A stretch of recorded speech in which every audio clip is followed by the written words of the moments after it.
और जिनके नेतृत्व में होगा वो तो नीतीश जी महागठबंधन के नेता हैं बिहार में। अगर वो किसी को तय कर देंगे तो भाजपा को परेशानी किस लिए हो रहा है भाई? क्योंकि हम लोग का एजेंडा साफ है कि 14 वाले 24 में नहीं आएंगे।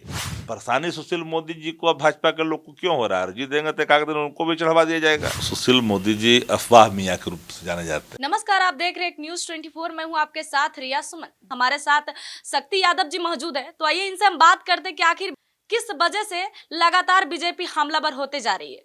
आइए हम बात करते हैं। सबसे पहला सर कि जो बीजेपी वाले लगातार ये बोल रहे हैं कि नीतीश कुमार जी 2023 में सीएम नहीं रहेंगे, नया चेहरा गठबंधन से उभर कर सामने आएगा। आखिर ये चेहरा कौन है? भारतीय जनता पार्टी सत्ता से बेदखल हुई है 4 माह पूर्व। व्याकुलता स्वाभाविक है। सीएम कौन है सबको पता है कि बिहार के मुख्यमंत्री नीतीश कुमार जी हैं।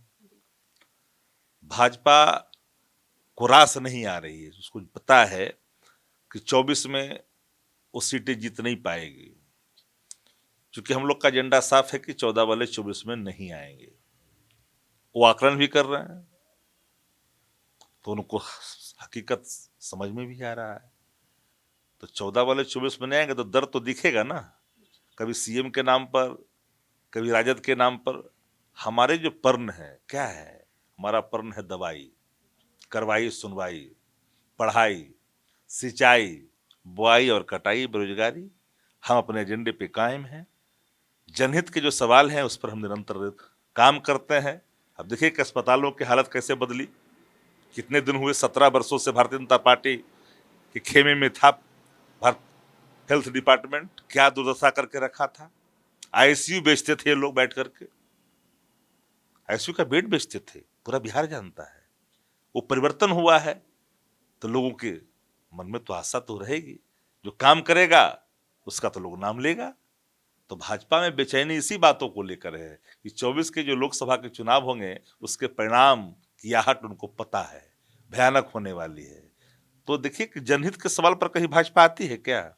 कहीं बात करेगी सीएम कौन, कहीं बात करेगी दूसरे तरह की, कहीं बात करेगी मंदिर की, कहीं बात करेगी राम की, कहीं करेगी घनश्याम की। कभी आपने देखा है मुद्दों की बात करते हुए? कोई छुरी की बात करता है कि छुरी निकालने की, छुरी पजाने की बात करता है? देश चलेगा कानून से, संविधान से चलेगा ना, कि खूनी संघर्ष से चलेगा देश? माननीय लोग हैं, देश के सर्वोच्च जो लोकतंत्र का पंचायत है उसमें चुन के गए हैं, तो कम से कम मर्यादा का भी तो पालन करना चाहिए। अच्छा, 5 तारीख को सीएम जी समाज सुधार रैली निकालने वाले हैं, लेकिन बीजेपी का कहना है कि वो खुद के बचाव के लिए ये रैली निकाल रहे हैं। कितना सही है? लगातार निकालते रहे हैं। जब निकाल रहे तो भाजपा कहाँ थी उस समय?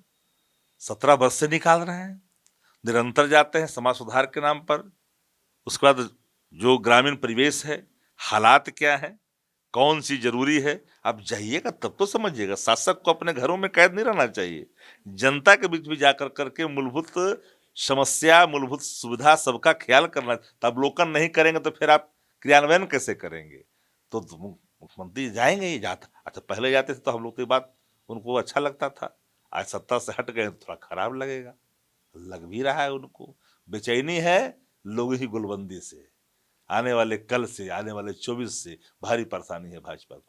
अच्छा, नीतीश जी कह रहे हैं कि एरोप्लेन और हेलीकॉप्टर खरीदने वाले हैं, लेकिन बीजेपी का कहना है कि खजाने में पैसा नहीं है तो मेंटेनेंस कहाँ से करेंगे। ये कितना सही? सवाल ये उठता है कि जिनको बिहार के खजाने का आकलन नहीं हो, राज्य की कौन ऐसी राज्य की सरकार है जिसके पास स्टेट प्लेन नहीं है, हेलीकॉप्टर नहीं है?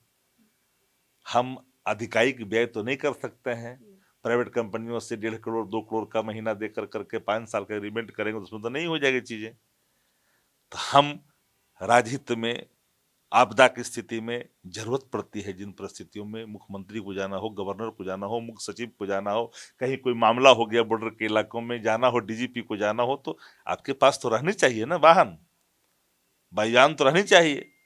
और वो अगर क्रय करने के लिए निर्णय लिया गया है तो परेशानी सुशील मोदी जी को अब भाजपा के लोग को क्यों हो रहा है? जी देंगे तो एक दिन उनको भी चढ़वा दिया जाएगा। अच्छा, सुशील कुमार मोदी जी का भी बयान यही आ रहा था कि 2024 में चुनाव होगी सीएम पद के लिए, तो वो उनका भी कहना है कि उनको भी वहां से हटना पड़ेगा। सीएम नीतीश कुमार जो है अभी वो चेंज हो जाएंगे, गठबंधन से आएंगे, उनका भी कहना है ये। देखिए, सुशील मोदी जी अफवाह मियाँ के रूप से जाने जाते हैं। इनका नाम ही है सुशील कुमार मोदी उर्फ अफवाह मियाँ। इनको वास्तविकता से कोई लेना देना नहीं है। उनके जो चीज़ें होती है ना, वो बनावटी होती है। वैसे ही मनोरंजन करते रहते हैं। उनके बयानों को गंभीरता से बिहार लेता भी नहीं है, क्योंकि उसमें कोई तथ्य नहीं रहता है। तथ्यहीन बयान के लिए वो जाने जाते हैं। तो आपको क्या लग रहा है कि 2024 में चुनाव होगा तो हमारे सीएम नीतीश कुमार ही रहेंगे या तो फिर बदलाव? अभी तो सीएम नीतीश कुमार जी हैं बिहार के, देख ही रहे हैं आप। वो तो जनता देख ही रही है, हाँ, लेकिन तभी तो नीतीश कुमार जी सीएम हैं। बेचैन थी भाजपा सीएम बनने के लिए, समय नहीं मिला। अब जिनके नेतृत्व में होगा वो तो नीतीश जी महागठबंधन के नेता हैं, बिहार में मुख्यमंत्री हैं, उनको तय करना है। अगर वो किसी को तय कर देंगे तो भाजपा को परेशानी किस लिए हो रहा है भाई? तो देखिए क्या कुछ कह रहे हैं शक्ति यादव जी, इनका क्या कुछ कहना है आप तो देख ही रहे हैं, और जनता भी सोच समझ कर ही हर चीज का जवाब और फैसला करती है। लेकिन यहाँ पर तो एक दूसरे पे हमलावर जाता ही हो रहा है। लेकिन इस वीडियो के माध्यम से हम आपको वाकई रूबरू करवाने का कोशिश करेंगे कि क्या सीएम नीतीश कुमार जी 2024 में भी रहेंगे या तो फिर गठबंधन का कोई नया चेहरा। अगर यूट्यूब पे देख रहे हैं तो सब्सक्राइब कीजिए, फेसबुक पेज पे है लाइक कीजिए, हमारे साथ बने रहे। कैमरा पर्सन जैकी के साथ रिया की रिपोर्ट। नमस्कार।